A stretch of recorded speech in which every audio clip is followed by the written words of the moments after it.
बिस्मिल्लाहिर्रहमानिर्रहीम। On the demand of Kajal Mavi, ये problem integral calculus के volume and surface of solid of revolution chapter से है। Find the volume of the solid generated by the revolution of the cycloid x is equal to a theta minus sine theta, y is equal to a 1 minus cos theta about y axis. तो सबसे पहले तो हम जो given curve है उसका equation यहाँ पर लिख देते हैं। The equation of given curve is the equation of given curve, जो कि पैरामीट्रिक फॉर्म में कर्व का इक्वेशन है। x is equal to a theta minus sine theta and y की वैल्यू दे रखी है a 1 माइनस कॉस थीटा। इस कर्व को किस तरीके से प्लॉट करेंगे इसके बारे में हम वीडियो में एक डिस्क्रिप्शन में लिंक प्रोवाइड कर देंगे, क्योंकि उसमें जो क्वेश्चन हमने सॉल्व किया है तो उसमें जो है इसको प्लॉट करने का तरीका भी बता दिया गया है। तो इसमें तो हम इसी तरीके से बस प्लॉट रफली आपको दिखा देते हैं कि ये हमारा x एक्सिस है और ये y एक्सिस है, और कर्व इस साइक्लॉइड है इसको जब हम प्लॉट करेंगे इसकी एक ब्रांच ये हो इस तरीके से हो जाएगी और दूसरी इस तरीके से हो जाएगी। हमने पूरी ड्रॉ नहीं की है, मैं इसकी ज़रूरत भी नहीं है। और इसकी जो यहाँ से डिस्टेंस होगी इक्वल ही होगी, थोड़ा सा ज़्यादा बन गया ये। तो प्लॉट करने का तरीका हमने बताया कि पहले ही जैसा ही होगा ये। तो बताना हमको ये है कि वाई एक्सिस के अबाउट जब इसको रिवॉल्व कराएंगे तो जो सॉलिड बनेगा उस सॉलिड को निकालना थोड़ा डायरेक्ट यहाँ पर नहीं हो सकता। ये लाइन जो कि बेस है उसकी वर्टेक्स तक की इसकी जो डिस्टेंस होती है वो 2a के बराबर होती है, जिसको हम जैसा कि बताया कि दूसरे वीडियो में इसके बारे में डिटेल में आपको पता चलता है कि ये डिस्टेंस जो है वो 2a के बराबर है। और इसको जब रिवॉल्व कराना है एक्स एक्सिस, यानी इतने पोर्शन को जब वाई एक्सिस के बाद रिवॉल्व कराएंगे तो इस तरीके से ये इतना एरिया जो है वो घूम के चारों तरफ जो सॉलिड बनाएगा उसी का हमको वॉल्यूम फाइंड करना है। लेकिन अब ये है कि हमें ये निकालना थोड़ा मुश्किल काम है, क्योंकि ऐसा कोई डायरेक्ट फार्मूला नहीं, क्योंकि ये चीज़ रिपीट हो रही है। ये वाला कर्व का पोर्शन इसके अबाउट अगर जब घुमाएंगे हम रिवॉल्व कराएंगे तो ये वाला पोर्शन और ये वाला पोर्शन रिपीट हो रहा है। तो ऐसा कोई फार्मूला नहीं है। हाँ, हम लोग ये ज़रूर जानते हैं कि जैसे कि यहाँ से यहाँ तक, जैसे यानी ओ पॉइंट से लेके ए पॉइंट तक इस कर्व को अगर हम बाई एक्सिस के अबाउट रिवॉल्व कराएंगे तो इसके अंडर का एरिया, इसके नीचे का एरिया जो है वो जो घूमेगा इस पॉइंट को, माना कि परपेंडिकुलर इस पे एल पॉइंट डाल देते हैं। तो जब इसको रिवॉल्व कराते हैं तो ये जो रील बनेगी यानी इस तरीके के सॉलिड बनेगा उसका वॉल्यूम तो हम निकाल सकते हैं। और उसका भी निकाल सकते हैं कि ये पोर्शन अगर ए बी वाला पोर्शन जो है तो जब वाई एक्सिस के बाद घूमेगा तो इसका मतलब ए बी के नीचे का पूरा एरिया जो है, ये पूरा एरिया जब इससे घूमेगा तो एक सॉलिड बनेगा। लेकिन हमें इसका नहीं निकालना, हमको निकालना है सिर्फ ये वाला पोर्शन जो है ओ ए बी वाला पोर्शन का एरिया जो है वो जब रिवॉल्व करे वाई एक्सिस से तो ये इतना खाली जगह रहेगी, तो वो वॉल्यूम नहीं निकालना। तो इसके लिए हम क्या करेंगे, पहले तो हमने जैसे बताया कि ओ ए वाले पोर्शन को हम रिवॉल्व करा के ये एरिया निकाल के रख लेंगे और फिर माइनस करेंगे उस एरिया में से इसको जो कि ए बी वाला पोर्शन को ए बी का के नीचे यानी वाई एक्सिस के ऊपर का और ए बी के नीचे, और इन दोनों लिमिट्स के बीच में जो वाई की वैल्यू यहाँ पर 2a के बराबर होगी, जैसा कि हमने यहाँ पर बता दिया। जो एक्स एक्सिस के पैरेलल लाइन होती है उसका इक्वेशन में y होता है और कांस्टेंट होता है वो कांस्टेंट, और जिनसे यहाँ तक की डिस्टेंस जो कि 2a के बराबर है उसके बराबर होगी। तो ये बोला था हमने कि वाई एक्सिस के अबाउट इतने ए बी वाले पोर्शन को जब हम रिवॉल्व कराएंगे तो इसके नीचे का जो एरिया है वो घूमेगा और एक सॉलिड मिलेगा। लेकिन उसमें ये चीज़ एक्स्ट्रा आ रही होगी, ये वाली जो रील होगी जो हम पहले इसका वॉल्यूम कहा था हम फाइंड कर लेंगे, यानी ओ ए वाले पोर्शन को जब घुमाने पर जो मिलेगा उतना, तो टोटल एरिया में से हम इतने एरिया को माइनस कर देंगे, तो इसलिए हमारा एरिया ये निकल आएगा जो सिर्फ इस कर्व को वाई एक्सिस के अबाउट रिवॉल्व कराने पर मिलेगा। तो ये थोड़ा सा बड़ा सवाल है और इसके 2 पार्ट होंगे, और बस हम जब इंटीग्रेट करेंगे ओ से ए तक इसमें तो इसमें सिर्फ लिमिट चेंज होगी, और इसलिए अपने सवाल को हम थोड़ा सा कैलकुलेशन को रिड्यूस करने के लिए ये करेंगे कि कॉमन चीज़ जो है वो एक साथ सॉल्व कर लेंगे। बस हमें इतने पोर्शन के लिए लिमिट अलग रखनी होगी, इतने पोर्शन के लिए लिमिट अलग रखनी होगी, बाकी का कैलकुलेशन सेम होगा।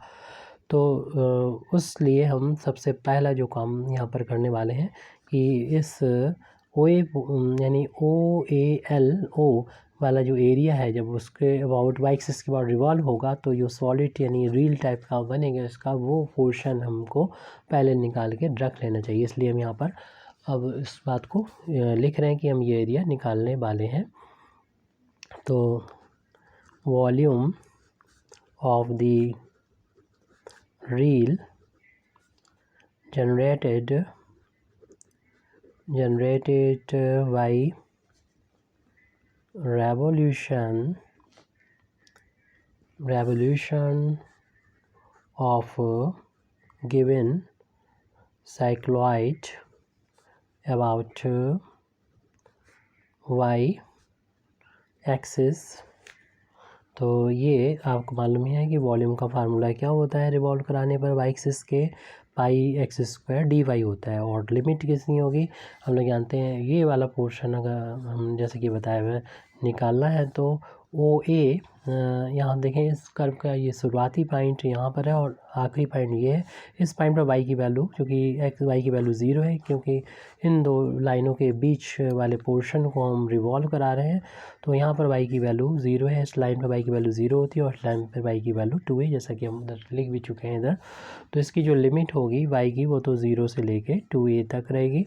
और इसको हम चूँकि हमारा जो वैल्यू दे रखी कर्व का इक्वेशन वो पैरामीट्रिक फॉर्म में है, तो पैरामीटर में यहाँ पर जब y बराबर 0 है तो थीटा की वैल्यू भी हम लोग को थीटा बराबर y बराबर 0 रख के हम थीटा की वैल्यू को यहाँ से फाइंड कर सकते हैं, वो 0 के बराबर आ जाएगी। वो वीडियो दूसरा जो होगा उससे आप देख लीजिएगा। यहाँ पर थीटा की वैल्यू 0 होगी और इस पॉइंट पर थीटा की वैल्यू पाई होगी। इसकी लेंथ को छोटा करने के लिए हम इसको डायरेक्ट बता देते हैं। और यहाँ पर जो पाई की वैल्यू थीटा की वैल्यू होगी वो 2 पाई के बराबर होगी।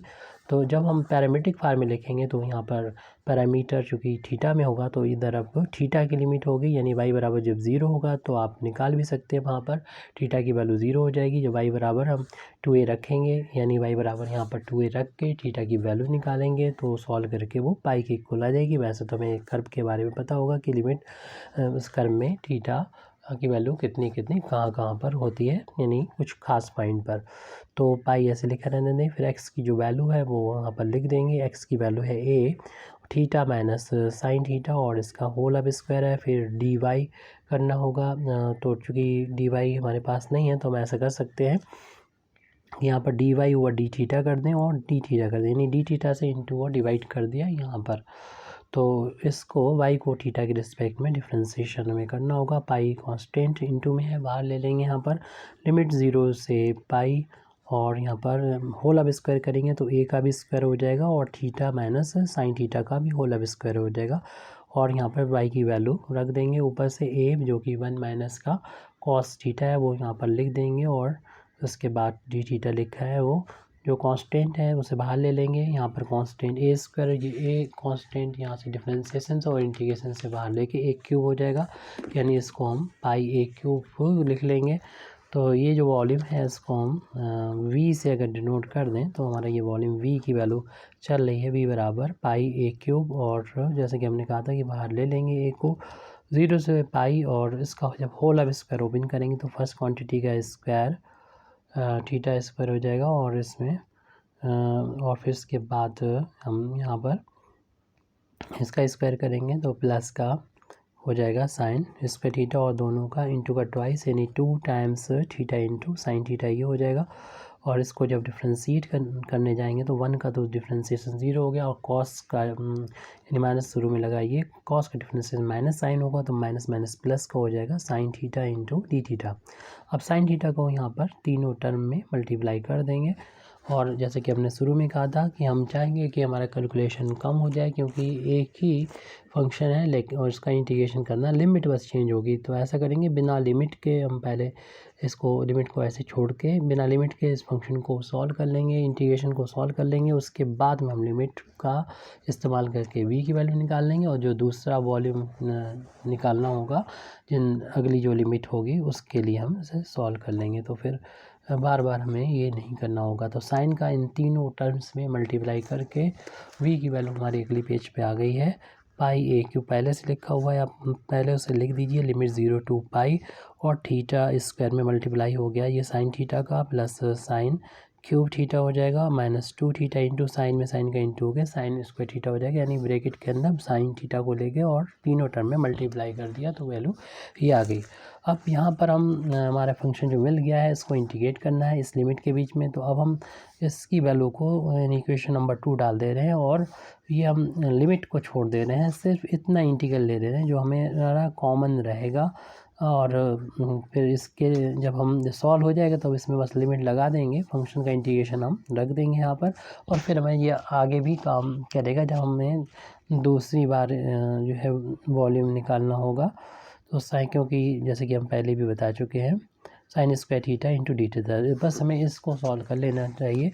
तो ये इंटीग्रल को सॉल्व जब करेंगे तो उसको भी 3 टर्म है, तो टर्म बाई टर्म इंटीग्रेट कर देंगे। तो पहले फर्स्ट टर्म का हम यहाँ पर इंटीग्रेशन करेंगे, theta square sine theta theta, linear यहाँ पर प्रॉपर्टी लग जाएगी, तीनों पर ये ऑपरेट हो जाएगा। यहाँ पर sign cube theta d theta हो जाएगा, -2 जो है हम वैसे बाहर लेने की सोच रहे थे, लेकिन एक फार्मूला याद आ गया, इसलिए हम इस 2 को बाहर ना लेते हुए थीटा इंटू 2 को साइन स्क्वायर के साथ में कर देंगे, क्योंकि पावर में नहीं होना चाहिए ज़्यादा, और एंगल भी चाहे कितने टाइम से आराम से हम लोग इंटीग्रेशन करना जानते हैं, क्योंकि हम लोग फार्मूला याद आ गया है, cos 2 थीटा वाला फार्मूला होता है 1 - का 2 साइन स्क्वायर थीटा। यहाँ से 2 साइन स्क्वायर थीटा की वैल्यू जब हम फाइंड करेंगे तो 1 - का cos 2 थीटा, डायरेक्ट भी ये वैल्यू लिख सकते हैं, यहाँ पर वैल्यू पुट कर देंगे तो ये इंटीग्रल जो है उसकी वैल्यू इक्वल आ जाएगी। इसमें हम लगा सकते हैं फर्स्ट और सेकंड फंक्शन, फर्स्ट इसे मान लें, सेकंड ये मान लें।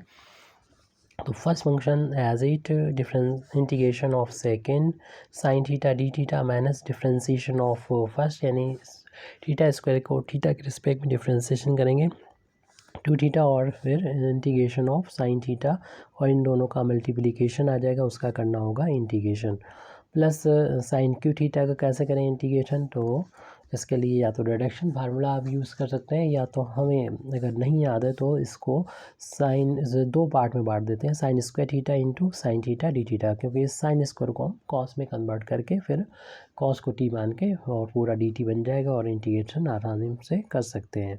और जैसे कि हमने बताया था कि 2 साइन स्क्वायर की वैल्यू हम ये वाली रख देंगे। ये कैलकुलेशन जो आप अपनी मर्ज़ी से जैसे चाहे कर सकते हैं, ज़रूरी नहीं हमने जो किया वो करें आप। 1 - cos 2 थीटा, मेरा मेथड तो बहुत लेंथी हो जाता है, आप शॉर्टकट मेथड का यूज़ करते हुए कर सकते हैं। Theta square into sine theta का जो इंटीग्रेशन होता है माइनस का cos थीटा हो जाएगा, और -2 इंटू थीटा, और साइन थीटा का इंटीग्रेशन माइनस का cos थीटा हो जाएगा डी थीटा, प्लस यहाँ पर हम जैसा कि अभी बताया था इसको बदल देंगे, साइन स्क्वायर को 1 - cos स्क्वायर थीटा में बदल के आसानी से इसको इंटीग्रेट कर सकते हैं।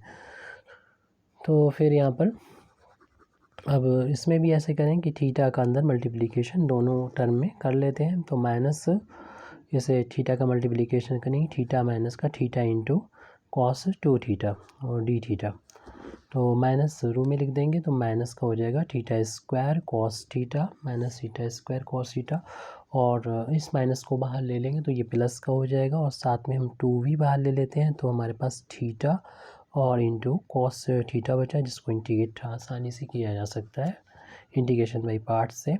और इसके लिए जो है अगर ब्रैकेट के अंदर साइन थीटा को ले जाएं तो दोनों टर्म में मल्टीप्लाई हो जाएगा, sign theta minus cos square theta into sine theta d theta, और इसमें भी हम टर्म बाई टर्म इंटीग्रेट कर देंगे दोनों टर्म का। ये ब्रैकेट ओपन करेंगे और माइनस का अंदर इंटू होगा तो माइनस थीटा का इंटीग्रेशन करना होगा, और माइनस माइनस ये हो जाएगा प्लस का थीटा इंटू cos 2 थीटा का हमको थीटा के रिस्पेक्ट में इंटीग्रेशन करना होगा। ये देखिए इंटीग्रेशन इसका तो हो चुका है, minus theta square cos theta आ गया है। यहाँ पर हमें फिर दोबारा से फर्स्ट और सेकंड करते हुए इंटीग्रेट कर लेना चाहिए। 2 बाहर रखते हुए फर्स्ट फंक्शन एज इट रखेंगे, इंटीग्रेशन ऑफ सेकंड करेंगे और सेकंड यानी कॉस थीटा की इंटीग्रेशन हम लोग जानते हैं साइन थीटा होता है, थोड़ा डायरेक्ट कर दिया। माइनस फर्स्ट का डिफ्रेंशिएशन करेंगे, थीटा के रिस्पेक्ट में डिफ्रेंशिएशन 1 होता है और कॉस थीटा का डिफ्रेंशिएशन जो होता है वो साइन थीटा होता है। फिर जो भी आ जाए इन दोनों का मल्टीप्लिकेशन उसका इंटीग्रेशन, ये इसकी वैल्यू होगी। ब्रैकेट को क्लोज कर दें। अब इसमें भी हम 2 टर्म लिख रहे हैं तो इस इंटीग्रेशन को दोनों पर बांट दे रहे हैं। आप डायरेक्ट भी कर सकते हैं, हम जो है वो डिटेल में करेंगे। Sign theta d theta minus इसका इंटीग्रेशन करेंगे, माइनस यहाँ पर माइनस का साइन लगा देते हैं और ये वैल्यू हो जाएगी cos square theta into sine theta d theta और फिर माइनस यहाँ पर थीटा का इंटीग्रेशन करना है तो ये थीटा स्क्वायर बाई 2 हो जाएगा और फिर प्लस यहाँ पर हमारे पास जगह नहीं है तो हम यहाँ पर फर्स्ट सेकेंड लगा देते हैं इसमें, जो अगली स्टेप में लगाएंगे theta into cos theta into D theta. अब इसको थोड़ा सॉल्व करके लिख देते हैं। माइनस का अगले पेज पर हम लोग ये वैल्यू लिख रहे हैं, माइनस बस थोड़ा सा ध्यान रखें, theta square into cos theta, कोई गलती ना होने पाए पेज पलटने पर, minus theta square into cos theta. उसके बाद में अभी ब्रैकेट इसमें हम नहीं ओपन करेंगे, 2 बाहर रखते हुए थीटा इंटू साइन थीटा को लिख देंगे। उसके बाद माइनस का साइन है वो लगा देंगे। उसके बाद साइन का इंटीग्रेशन जो कि माइनस का कॉस थीटा होता है तो इसको हम माइनस का कॉस थीटा लिख देंगे, ब्रैकेट क्लोज कर दिया। उसके बाद में साइन थीटा की इंटीग्रेशन माइनस कॉस थीटा होता है, इसको भी लिख देंगे माइनस का कॉस थीटा। तो एक टर्म को हमें देखना पड़ रहा है पीछे से। अब इसके बाद इसको अगर हम कुछ मान लेते हैं, माना कि इसे टी मानेंगे कॉस को, तो ये D T minus D T हो जाएगा। तो इसको हम अलग से कर लेंगे। चलिए अगले पेज, फिलहाल अभी इसको ऐसे नोट कर देंगे, वैसे भी हमें अगला टर्म तो सॉल्व करना ही है। Minus cos square theta into sine theta d theta को एज इट नोट कर लें विदाउट एनी चेंज। अब जो माइनस का थीटा स्क्वायर बाई 2 को भी एज इट नोट कर लीजिए, तो सॉल्व हो ही चुका है। अब इसी सॉल्व नहीं हो पा रहा था तो इसे हम फर्स्ट फंक्शन और इस कॉस 2 थीटा को सेकंड मान के इसे इंटीग्रेशन करेंगे। तो plus first function as it integration of second, थोड़ा डायरेक्ट करेंगे, और सेकंड जो कॉस 2 थीटा का इंटीग्रेशन होता है, हम लोग जानते हैं कॉस का इंटीग्रेशन जो होता है वो साइन होता है, लेकिन जो भी थीटा का एंगल मल्टीप्लाई है उससे आप डिवाइड कर देंगे। माइनस फर्स्ट फंक्शन जो कि थीटा था उसका डिफ्रेंसिएशन, सेकंड फंक्शन का इंटीग्रेशन तो यही होता है, यानी sine 2 theta upon 2 d theta. अब हमें इस इंटीग्रल को आसानी से सॉल्व कर सकते हैं। हमारे सामने ही लिखा हुआ है theta square into cos theta plus का, ये माइनस माइनस प्लस हो जाएगा तो 2 theta into sine theta plus cos theta. ये एक बार ही करना पड़ेगा, अगर हम लोग इसे लिमिट को छोड़ के ना होता तो यही चीज़ हमें बार बार रिपीट करना पड़ती तो सवाल बहुत बड़ा हो जाता। ये माइनस का हो जाएगा प्लस माइनस कॉस थीटा, और इसको हमने बोला था कि अगर हम टी मान लेंगे, वो हम मान के दिखा भी देंगे आपको। यहाँ पर हमने लेट कर लिया कि कॉस थीटा, सिर्फ इस इंटीग्रल के लिए कॉस थीटा, डायरेक्ट भी आप कर सकते हैं, को टी माना, कॉस का डिफरेंशिएशन माइनस का साइन थीटा, थीटा का डी थीटा और टी का डी टी हो जाएगा। हमारे पास सिर्फ साइन थीटा डी थीटा है तो साइन थीटा डी थीटा निकालेंगे तो माइनस का डी टी कर देंगे, तो यहाँ पर रख भी देंगे। अब इसी टर्म के नंबर है तो इसलिए इसे लिखने के बाद ये वाला टर्म है तो माइनस लगने के बाद इसे टी माना था, इसका स्क्वायर है और ये वैल्यू माइनस का डी टी के बराबर है, और माइनस थीटा स्क्वायर बाई 2 है। फिर इस टर्म को लिख देंगे जो कि 1/2 लिख सकते हैं यहाँ पर, और थीटा इंटू साइन 2 थीटा, और ये माइनस 1/2 को कांस्टेंट है, इसे बाहर माइनस है ही पहले से, 1/2 को बाहर ले लिया। इंटीग्रेशन हमें सिर्फ साइन 2 थीटा का करना बाकी रह गया है।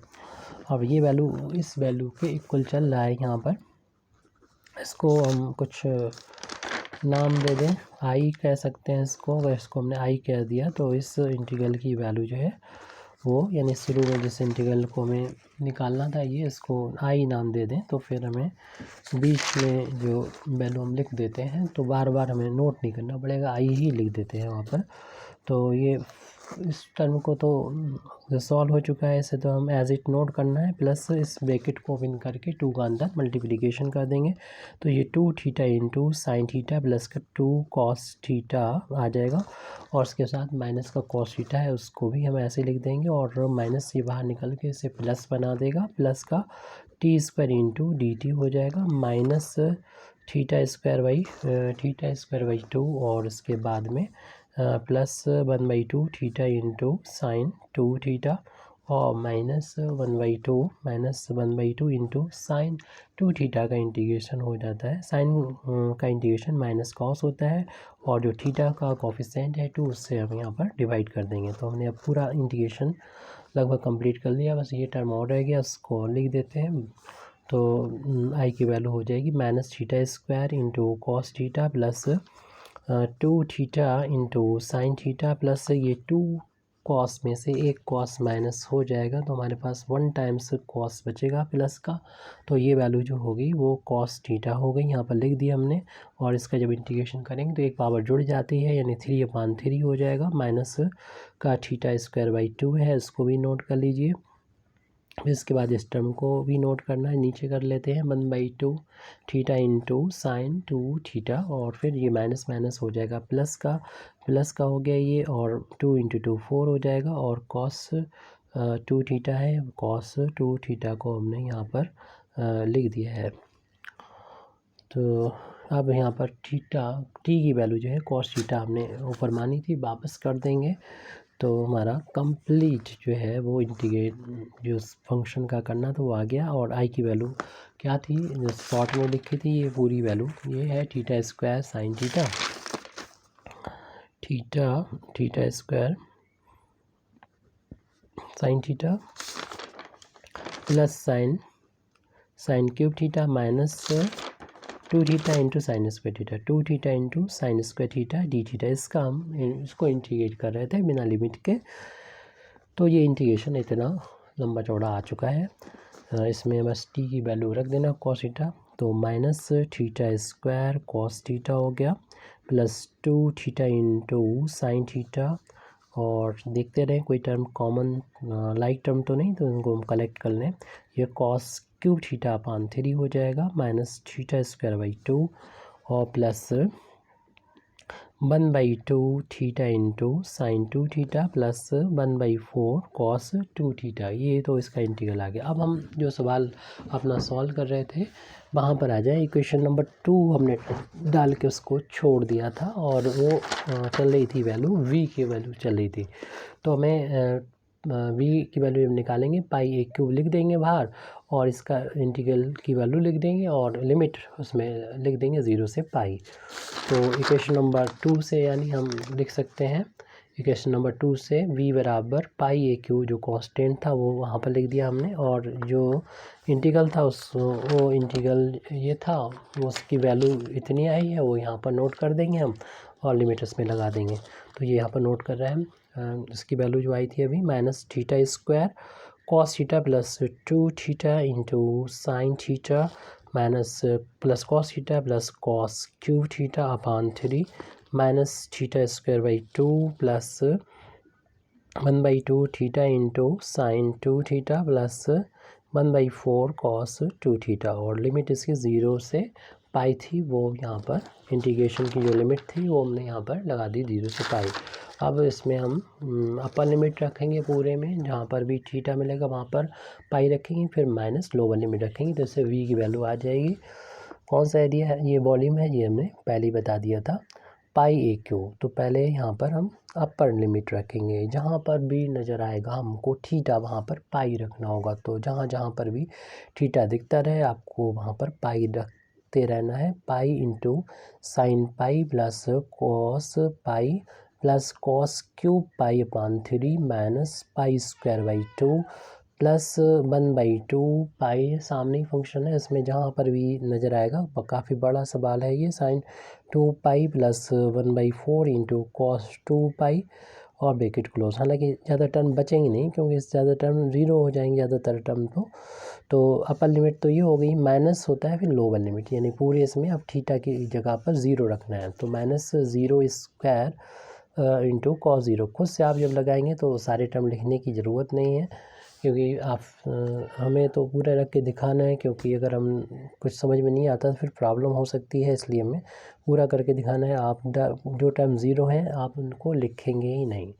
Cos Q 0/3 minus 0 square upon 2 plus 1/2 into 0। यहाँ पर भी हमको नज़र आ रहा है थीटा, वहाँ पर हम 0 रखते जा रहे हैं। यहाँ पर प्लस का 1/4 इंटू लास्ट टर्म यहाँ पर लिख रहे हैं कॉस 2 इंटू 0।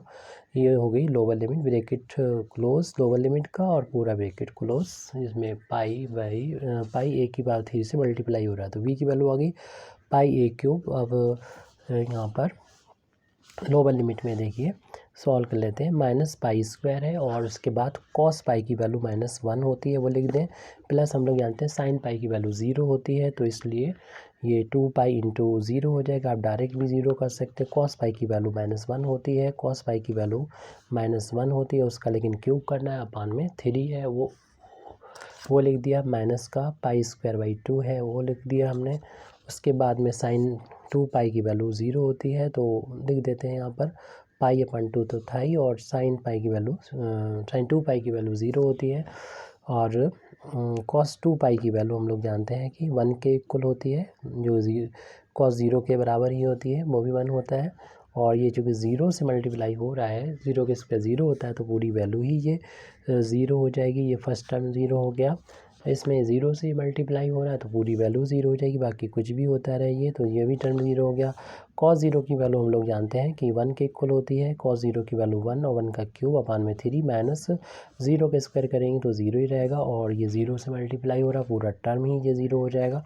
और ये 1/4 है और इसमें कॉस 2 इंटू 0 जो होगा वो 0 हो जाएगा। कॉस 0 की वैल्यू 1 के इक्वल होती है। यहाँ से हम ये लोअर लिमिट वाला ब्रैकेट छोटा यानी कर्ली ब्रैकेट 1 कर दे रहे हैं, उसके बाद बड़ा ब्रैकेट 1 हो जाएगा। तो हमने ये कॉस लोअर लिमिट ये वाला टर्म 0 हो गया, उसके बाद ये टर्म 0 की वजह से 0 हो गया था। ये वैल्यू कॉस 0 की वैल्यू 1 थी और कॉस 0 की वैल्यू 1 उसकी पावर 3 है, अपान में 3 है। ये 0 का स्क्वायर 0 अपान में 2 से डिवाइड करेंगे फिर भी 0। ये 0 से मल्टीप्लाई हो रहा तो पूरा टर्म 0 हो गया। और यहाँ पर हमने कॉस 2 इंटू 0 0 हो गया। कॉस 0 की वैल्यू 1 होती है तो 1 लिख दिया, 1/4 पहले से लिखा था, ये छूट गया तो इसलिए हमने दोबारा से रिपीट किया कि हो सकता है समझ में ना आया हो। अब यहाँ पर ये वैल्यू जो है वो हो गई v = पाई ए क्यूब, माइनस माइनस से ये हो जाएगा प्लस का हो जाएगा, पाई स्क्वायर हो गया और ये टर्म 0 से मल्टीप्लाई होकर 0 हो गया और ये माइनस माइनस प्लस का 1 हुआ। फिर उसके बाद में ये माइनस का जो क्यूब होता है वो माइनस होता है, इसलिए ये प्लस साइन माइनस में बदल जाएगा तो ये वैल्यू 1/3 हो जाएगी। माइनस का ये टर्म है पाई स्क्वायर बाई 2 उसको लिख दिया, और 0 से ये मल्टीप्लाई होगा तो ये टर्म 0 हो जाएगा, इसको नहीं लिख रहे हैं हम यहाँ पर। प्लस का 1/4 है। अब एक बार और ब्रैकेट लगा दीजिए, उसके बाद ये ब्रैकेट नहीं लगाएंगे कर ली, और यहाँ पर ये 0 छोड़ दीजिए इनको, ये 1 लिखा है। 1 का क्यूब वो जो होता है 1 होता है अपान में 3, और ये 1/4 और बचा हुआ है प्लस का 1/4। तो ये ब्रैकेट जब ओपन होगा तो ये टर्म माइनस का 1/4 हो जाएगा, प्लस 1/4 से कैंसिल हो जाएगा, ये -1 हो जाएगा जो +1 से कैंसिल हो जाएगा, तो इसलिए हम इनको नहीं लिखेंगे अगले टर्म में। तो पाई ए क्यूब, अब ब्रैकेट को ओपन भी कर दीजिए तो इधर हो जाएगा pi square -1/3 minus pi square by 2, और ये माइनस का 1/3 बचेगा। तो इस तरीके से ये वैल्यू आ जाएगी पाई ए क्यूब, और ये पाई स्क्वायर में से 1/2 यानी आधा पाई स्क्वायर निकल जाएगा तो आधा पाई स्क्वायर बचेगा, यानी 1/2 पाई स्क्वायर बचेगा इन दोनों का डिफरेंस। और ये जो है वो 2 टाइम्स हो जाएंगे, ये 2 टाइम्स 2/3 हो जाएगा यहाँ पर। तो इस तरीके से ये वैल्यू यहाँ पर इतनी आई है। अब यहाँ पर हमें ये नज़र आ रहा है कि एक टर्म का साइन हमने गलत कर दिया, इसलिए ये पूरी वैल्यू जो है गलत आ रही है, क्योंकि गलत हो गई है, हमें सही करना पड़ेगा। देखिए यहाँ पर था प्लस का कॉस पाई था, और फिर हमने क्या किया कि कॉस पाई की वैल्यू लिखने वाले थे -1, लेकिन फिर हमने से डिटेल में करें तो ये हमने प्लस का जो है माइनस ही रहने दिया, और फिर कॉस पाई की वैल्यू -1 रख दी, इसलिए ये गलत हो गया। ये हमने कॉस पाई की वैल्यू रखी, वो -1 बहुत तो ठीक है, लेकिन ये प्लस का साइन था तो ये प्लस का साइन होना चाहिए था। तो एक गलती की वजह से देखिए कितनी गलती हो जाएंगी। अब ये तो प्लस का ये आ गया, ये वैल्यू 0 हो गई, ये माइनस का 1 हो जाएगा। अब -1 होने की वजह से ये अब कैंसिल नहीं होगा, इसे हम सही क्या टिक कर दे रहे हैं। वो इस वाले से कैंसिल किया था तो इसको भी सही कर देते, ये नहीं कैंसिल होगा, ये भी -1 हो जाएगा और ये भी -1 हो जाएगा। बस ये गलती हो रही थी, तो ये -2 हो जाएगा। जो हम साइड से यहाँ जगह बची है थोड़ी सी, तो -2 ये लिख दे रहे हैं। इस गलती को इसमें सुधार कर रहे हैं, क्योंकि वीडियो बहुत बड़ा है, फिर हमें दोबारा बनाना इसके लिए दिक्कत हो जाएगा। तो ये -2 इसके साथ में ऐड कर लें और फिर हमें इसे कैलकुलेट भी करना पड़ेगा। यानी इन दोनों में से माइनस पहले कॉमन ले लेंगे तो ये वैल्यू हो जाएगी, सॉरी दिखाई नहीं हो रहा होगा, ये -2 हमने जो ऐड किया था वो यहाँ पर भी -2 लिखा हुआ है। अब हम इन दोनों टर्म में से माइनस को यहाँ बाहर ले लेंगे तो ये वैल्यू हमें मिल जाएगी। पाई ए क्यू बाहर है ही पहले से, 1/2 पाई स्क्वायर भी, बस इन दोनों टर्म में से हमने माइनस को बाहर लिया तो ये वैल्यू 2/3 हो गई, प्लस की 2 हो गई। 2 को हम कर सकते हैं 2/1 और इनका ले लेंगे एलसीएम। तो ये वैल्यू पाई ए क्यूब और 1/2 पाई स्क्वायर माइनस, और 3 को जब एलसीएम लेंगे यहाँ पर तो ये 6 हो जाएगा, 6 और 2 8 हो जाएगा, यानी 8/3 हो जाएगा। यानी ये वैल्यू हमारी v की सॉल्व होके आ चुकी है, पाई ए क्यूब और 1/2 पाई स्क्वायर माइनस 8/3। ब्रैकेट लगाना जरूरी नहीं था, बस लिए हमने इसको दोबारा किया, ये दोनों वैल्यू सेम ही हैं तो v आ गया। अभी आंसर हमारा नहीं आया क्योंकि ये जो वॉल्यूम आया है वो वॉल्यूम है जब इतने कर्व को हम बाई एक्सिस के अबाउट रिवॉल्व कराएंगे तो ये यहाँ पर जो सॉलिड बनेगा उसका वॉल्यूम आया, और ये वो वॉल्यूम है जो हमें फाइंड ही नहीं करना, क्योंकि हमसे कहा गया था ये कर्व का यानी साइक्लॉइड को जब हम वाई एक्सिस के अबाउट घुमाएंगे तो ये सॉलिड इस तरीके से जो आएगा, इसमें इतना पोर्शन में खाली जगह होना चाहिए वो निकालना है। तो हम क्योंकि ऐसा कोई फार्मूला नहीं है तो निकालने डायरेक्ट, तो इसलिए हमने 2 पार्ट में से बांटा है, तो इतना तो निकाल दिया। अब इस को जब हम वाई एक्सिस को यानी ए से लेके बी तक के पोर्शन को वाई एक्सिस के अबाउट रिवॉल्व कराएंगे तो इतना एरिया, यानी इसका नाम अगर लें हम तो ये हो जाएगा OLABO का एरिया। जब घूम के एक सॉलिड बनेगा तो उसमें से ये वाला एरिया जो अभी फाइंड किया V उसको माइनस कर देंगे तो रिक्वायर्ड जो वॉल्यूम आएगा, यानी इतना जो घूम कैसे चलेगा इसके वाई एक्सिस के, तो वो हमें वॉल्यूम मिल जाएगा। तो अब हम वो वॉल्यूम निकालने वाले हैं जो इतने पोर्शन को वाई एक्सिस के अबाउट घुमाया जाता है। तो ये जो एरिया है OLABO एरिया घुमाने पर वाई एक्सिस के जो सॉलिड बनेगा उस वॉल्यूम को निकालना है हमको। हालांकि इसमें ज़्यादा हमें मेहनत नहीं करना पड़ेगी क्योंकि इंटीग्रेशन सॉल्व हो चुका है, उसी का हम लोग यूज़ करेंगे। और इस वॉल्यूम का कुछ नाम दे देंगे, पहले हम बता दें किसका क्या वॉल्यूम है। ये the volume generated by the revolution of area OLABO about y axis। तो इसको हमने v' अगर नाम दे दें तो v' की वैल्यू हो जाएगी, फार्मूला तो वही रहेगा, पाई x² dy, और लिमिट जो होगी थीटा की यहाँ पर लिमिट रखें जो कि पाई से लेके 2 पाई तक होगी। यानी कर्व यहाँ पर थीटा की वैल्यू पाई है और इस पॉइंट पर, और इस पॉइंट पर थीटा वैल्यू 2 पाई, यानी इसमें पोर्शन यानी y 2a से लेके y 0 तक को इंटीग्रेट करना है।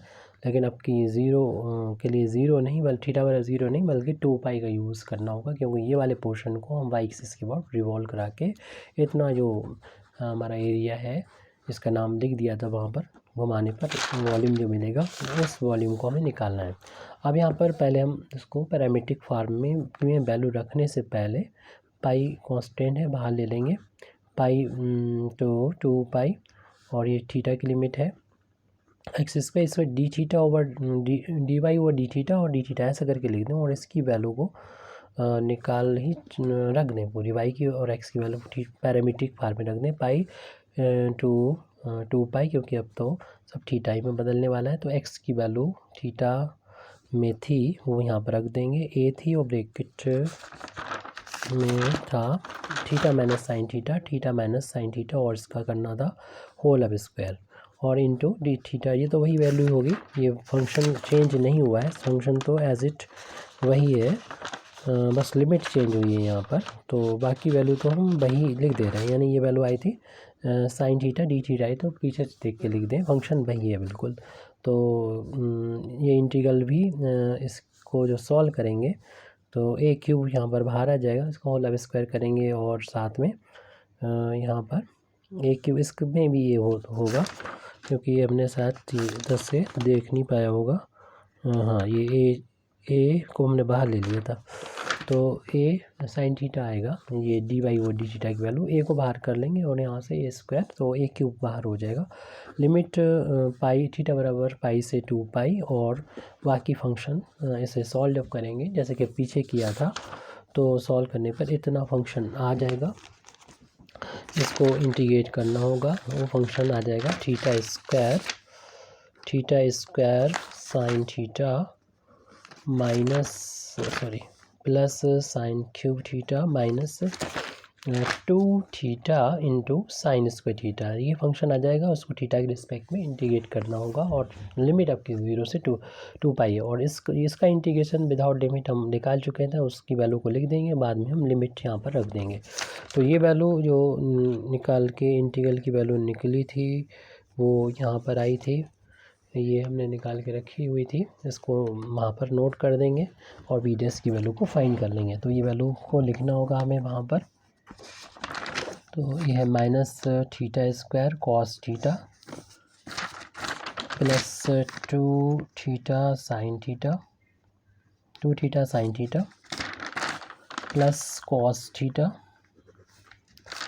Plus cos cube theta upon 3 minus theta square by 2, और अगला टर्म है प्लस का 1/2 theta into sine 2 theta, last term बचा हुआ है प्लस 1/4 और कॉस 2 थीटा, और इसकी लिमिट थी पाई, थीटा इक्वल टू पाई से लेके 2 पाई। अब हमें upper limit minus lower limit यहाँ पर रखना होगी, जहाँ पर थीटा होगा वहाँ पर अपर लिमिट 2 पाई रखेंगे, फिर माइनस जहाँ पर भी थीटा मिलेगा वहाँ पर पाई रखना होगा लोअर लिमिट।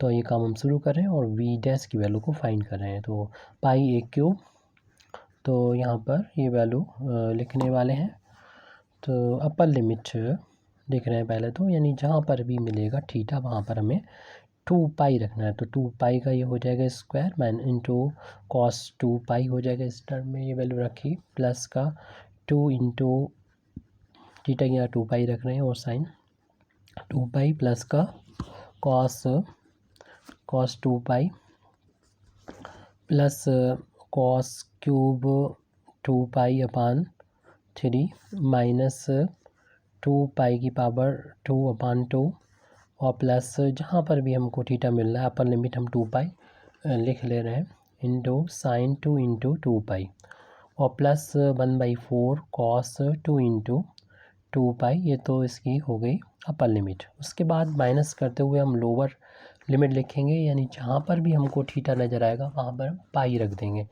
तो minus pi square cos pi plus 2 into pi into sine pi, और plus cos pi plus cos cube pi over 3 minus जहाँ पर भी हमें थीटा मिल रहा है लोअर लिमिट हम पाई रखते जा रहे हैं, 2 टर्म बचे हुए इनमें और रख देंगे, प्लस का 1/2 थीटा की जगह पर हम यहाँ पर पाई रख रहे हैं, पाई इंटू साइन 2 पाई, और प्लस का 1/4 कॉस 2, यहाँ पर शायद हमने कुछ गलत कर लिया क्योंकि 2 थीटा था, 2 तो लिखना है साथ में 2 इंटू थीटा की जगह, सॉरी ये तो लोअर लिमिट है जो कि पाई है, सही लिखा था, तो साइन 2 पाई है, और कॉस यहाँ पर 2 और लोअर लिमिट पाई रख दी, और ब्रैकेट क्लोज कर दिया और बड़ा ब्रैकेट भी क्लोज कर दिया, ये लोअर लिमिट की वैल्यू है। अब इसे थोड़ा सा सॉल्व करना है, कैलकुलेशन को हमें ध्यान में रखना होगा, कोई गलती ना होने पाए। तो ये बी डैश की वैल्यू चल रही है, पाई ए क्यूब ब्रैकेट के बाहर था, ब्रैकेट क्लोज था, आगे पीछे आप देख लीजिएगा अपने कॉपी पे नोट करते हुए चलेंगे, तो फिर अब हम आपको दोबारा से नहीं दिखाएंगे, पिछला पेज हम खुद देख के लिख लेंगे, lower limit sorry upper limit है माइनस का 2 का स्क्वायर 4 हो जाएगा, पाई का स्क्वायर पाई स्क्वायर, और कॉस जो 2 पाई होती है कॉस 2 पाई की वैल्यू 1 के इक्वल होती है। फिर प्लस का साइन था वो लगा दिया, 2 इंटू 2 4 हो गया, फिर पाई है और साइन 2 पाई की वैल्यू 0 होती है वो लिख दी हमने। फिर अगला टर्म कॉस 2 पाई है, कॉस 2 पाई की वैल्यू 1 होती है। फिर उसके बाद में है प्लस का कॉस 2 पाई जिसकी वैल्यू 1 उसका क्यूब है लेकिन अपान में 3 है। तो उसके बाद है माइनस का साइन 2 पाई का स्क्वायर करेंगे तो 4 पाई स्क्वायर हो जाएगा, अपान में 2 है वो लिख दिया हमने। और यहाँ पर ये दिखा दे रहे हैं आपको कि 2 से 2 जो है वो कैंसिल हो जाएगा, तो इसे कैंसिल कर दिया। फिर हम हालांकि कोई फ़र्क नहीं पड़ना क्योंकि बच रहा है प्लस का पाई और उसके बाद साइन 4 पाई हो जाएगा, और साइन 4 पाई की वैल्यू 0 होती है तो वो लिख दी। अब इसका आखिरी टर्म है इस अपर लिमिट वाला 1/4 और कॉस 4 पाई की वैल्यू भी 1 के बराबर होती है। अब यहाँ पर ये ब्रैकेट अपर लिमिट का 1 कर दीजिए, फिर माइनस का साइन, फिर लोअर लिमिट का ब्रैकेट हो जाएगा। तो माइनस पाई स्क्वायर था, कॉस पाई की वैल्यू -1 प्लस 2 पाई इंटू साइन पाई की वैल्यू 0। फिर उसके बाद कॉस पाई आ गया, कॉस पाई की वैल्यू हम लोग जानते हैं -1 होती है तो ये -1 हो गया, और कॉस पाई की वैल्यू हो जाएगी -1 लेकिन उसका क्यूब करना है वो अपान में 3 है। फिर अगला टर्म माइनस का पाई स्क्वायर बाई 2 है वो हमने नोट कर दिया। फिर है 1/2 उसको नोट कर दें, प्लस पाई और साइन 2 पाई की वैल्यू 0 होती है, इंटू में चल रहा था इसमें लिख दिया, प्लस 1/4 और कॉस 2 पाई की वैल्यू 1 के बराबर होती है। लोअर लिमिट भी हमने यहाँ पर लिख दी है। इसके बाद बड़ा ब्रैकेट जो है वो क्लोज कर दीजिए। तो बी डैश की वैल्यू ये चल रही है पाई ए क्यूब, और अपर लिमिट को पहले तो सॉल्व करके लिख देते हैं। ऊपर ही वैल्यू लिखी हुई है माइनस का 4 पाई स्क्वायर 1 में इंटू करेंगे, माइनस का 4 पाई स्क्वायर ही रहेगा, ये 0 में इंटू होगा, पूरी वैल्यू 0 हो जाएगी तो हम नोट नहीं करेंगे। तो प्लस का 1 बचा हुआ है, 1 का क्यूब करेंगे तो 1 आ जाएगा, अपान में 3 माइनस ये कैंसिल कर सकते हैं 4 2 से, तो 2 टाइम्स पाई स्क्वायर हो जाएगा, ये 0 से इंटू होकर 0 हो जाएगा, छोड़ दीजिए, और ये 1/4 का 1 में इंटू हो जाएगा, प्लस का 1/4 ब्रैकेट ये क्लोज कर दें अपर लिमिट का। उसके बाद माइनस का साइन है और फिर यहाँ पर माइनस और माइनस का इंटू प्लस का हो जाएगा पाई स्क्वायर, प्लस का पाई स्क्वायर हो गया ये टर्म अगला 0 से इंटू होकर 0 हो जाएगा, नहीं लिखेंगे हम इसको। फिर माइनस का 1 है उसको लिख दीजिए। फिर अगला टर्म ये प्लस जो होगा वो -1 का क्यूब होने से माइनस हो जाएगा, तो माइनस का 1/3 लिख देंगे। इसके बाद ये फिर माइनस का पाई स्क्वायर बाई 2 लिखना है ये, और ये 0 होने से पूरा टर्म 0 हो जाएगा, नहीं लिखेंगे। प्लस का 1/4। अब कुछ टर्म जो है वो हम कैंसिल भी कर सकते हैं। अब देखेंगे कि 1/4 ये ब्रैकेट जब ओपन होगा तो माइनस का हो जाएगा 1/4, इस प्लस 1/4 से कैंसिल हो जाएगा। और टर्म जो है हमें कैंसिल होते हुए नज़र नहीं आ रहे हैं, ऐड ज़रूर हो जाएंगे। तो अभी ब्रैकेट हम नहीं खोल रहे हैं, पहले हम ब्रैकेट के अंदर ही सॉल्व कर लेते हैं। तो इस अपर लिमिट वाला जो ब्रैकेट था उसको हम खोल रहे देख लेते हैं सॉल्व करके हुए। तो ये जो वैल्यू है माइनस का 6 पाई स्क्वायर हो जाएगी यहाँ से, माइनस का 6 पाई स्क्वायर यहाँ से ये वैल्यू हो जा रही है। तो इसको हम लोग लिख देंगे माइनस का 6 पाई स्क्वायर।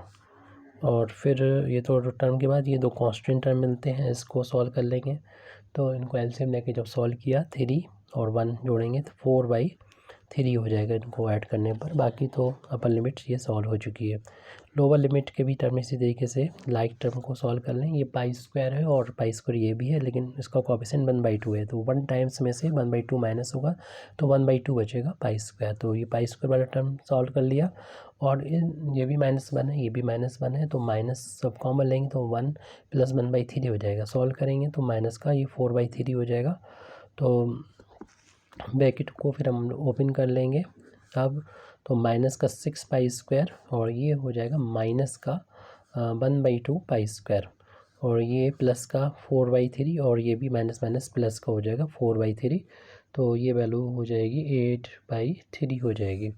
तो पाई ए क्यूब, और इसमें एलसीएम लेंगे जब 2 तो 12, और माइनस का ये 1 13 हो जाएगा, माइनस का 13/2 पाई स्क्वायर हो जाएगा, और प्लस का ये 8/3 हो जाएगा। इस तरीके से बी डैश की वैल्यू हमारे निकल आएगी। अब हमें जो रिक्वायर्ड वॉल्यूम था वो हमको निकालना है।